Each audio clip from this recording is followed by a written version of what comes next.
হুমায়ুনের সঙ্গে এবার টলিউডের মুখ। তৃণমূল ছেড়ে নতুন দলে যোগ দিয়ে বড় পদ পেলেন আর এক কবির। তৃণমূল ছেড়ে হুমায়ুন কবিরের দলে এলেন এই টলিউড অভিনেতা।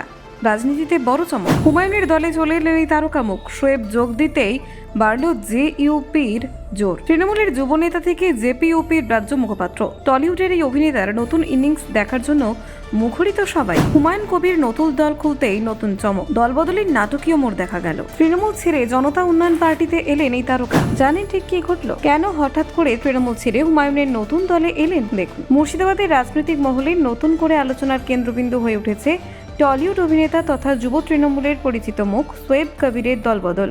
হুমায়ুন কবিরের সদ্য গঠিত রাজনৈতিক দল জনতা উন্নয়ন পার্টি বা জেইউপিতে যোগ দিয়ে তিনি শুধু দলবদল করেননি, বরং প্রথম দিনেই রাজ্য মুখপাত্রের গুরুত্বপূর্ণ দায়িত্ব পেয়েছেন।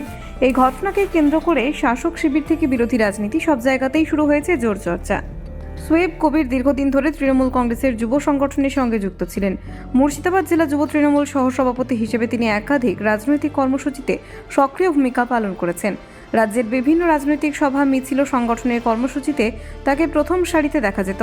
ফলে তার দলত্যাগ তৃণমূলের অন্দরমহলে একটি বড় ধাক্কা বলে মনে করছেন রাজনৈতিক বিশ্লেষকরা। তৃণমূল ছাড়ার কারণ ব্যাখ্যা করতে গিয়ে শোয়েব কবির স্পষ্ট ভাষায় গোষ্ঠীদ্বন্দ্ব এবং অভ্যন্তরীণ টানাপোড়েনের কথা তুলে ধরেছেন। তার দাবি, দলের মধ্যে আদর্শগত বিভ্রান্তি ও ক্ষমতার লড়াই ক্রমশ প্রকট হয়ে উঠছিল। একজন তরুণ রাজনৈতিক কর্মী হিসেবে এই পরিস্থিতিতে কাজ করা তার কাছে ক্রমশ কঠিন হয়ে উঠেছিল বলেও মন্তব্য করেছেন তিনি। শোয়েবের অভিযোগ, তৃণমূল কংগ্রেসে বর্তমানে তরুণ নেতৃত্বকে উপযুক্ত গুরুত্ব দেওয়া হচ্ছে না। নতুন ভাবনা, নতুন নেতৃত্ব এবং উদ্যমী কর্মীদের জায়গায় ক্রমশ সংকুচিত হচ্ছে বলে তার ধারণা। এই দমবন্ধ করা পরিবেশ থেকে বেরিয়ে এসে নতুন রাজনৈতিক পথ খোঁজার তাগিদ থেকে তিনি কঠিন সিদ্ধান্ত নিয়েছেন বলে জানিয়েছেন। রাজনীতি ছাড়া অভিনয় জগতে শোয়েব কবিরের পরিচিতি যথেষ্ট। অনিক দত্ত পরিচালিত অপরাজিত ছবিতে তার অভিনয় প্রশংসিত হয়েছে। পাশাপাশি মির্জা ছবিতে অঙ্কুশ হাজরার সঙ্গে তাকে দেখা গিয়েছে গুরুত্বপূর্ণ চরিত্রে। শুধু বাংলা সিনেমা নয়, জাতীয় স্তরে ওটিটি দর্শকদের কাছেও তিনি পরিচিত মুখ। মুম্বাই হামলার ঘটনা নিয়ে নির্মিত জনপ্রিয় ওটিটি সিরিজ স্টেট অফ সিজ 26/11-তে অজমল কসাবের চরিত্রে অভিনয় করে শোয়েব কবির ব্যাপক নজর কাড়েন। সংবেদনশীল এবং চ্যালেঞ্জিং চরিত্রে তার অভিনয় দক্ষতা তাকে আলাদা করে পরিচিতি এনে দেয়।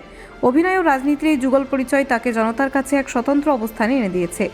এমন একজন পরিচিত মুখের নতুন দলে যোগদান হুমায়ুন কবিরের জন্য নিঃসন্দেহে রাজনৈতিকভাবে গুরুত্বপূর্ণ বলে মনে করা হচ্ছে। ভরতপুরের বিধায়ক হুমায়ুন কবির সদ্য জেইউপি গঠন করেছেন এবং দল ঘোষণার পর থেকে সংগঠন বিস্তারে জোর দিয়েছেন। শোয়েবের যোগদান সেই প্রয়াসকে আরও গতি দেবে বলে তার ঘনিষ্ঠ মহলের ধারণা। হুমায়ুন কবিরের নতুন দল ইতিমধ্যেই নানান চ্যালেঞ্জের মুখোমুখি। প্রার্থী নির্বাচন, সংগঠনের কাঠামো তৈরি এবং জেলা স্তরে শক্ত ভিত গড়ে তোলা, সব দিকেই তাকে সমান তালে নজর দিতে হচ্ছে। এরই মধ্যে শোয়েব কবিরের মতো পরিচিত মুখকে দলে টেনে নেওয়া দলের ভাবমূর্তি শক্তিশালী করবে বলেই মনে করছেন রাজনৈতিক পর্যবেক্ষকরা। কেন নতুন দল জেইউপিতে যোগ দিলেন, সেই প্রশ্নের উত্তরে শোয়েব কবির মমতা বন্দ্যোপাধ্যায়ের রাজনৈতিক জীবনের উদাহরণ তুলে ধরেছেন। তার বক্তব্য, মুখ্যমন্ত্রী নিজেও একসময় কংগ্রেস ছেড়ে বেরিয়ে এসে নতুন দল গড়ে লড়াই শুরু করেন।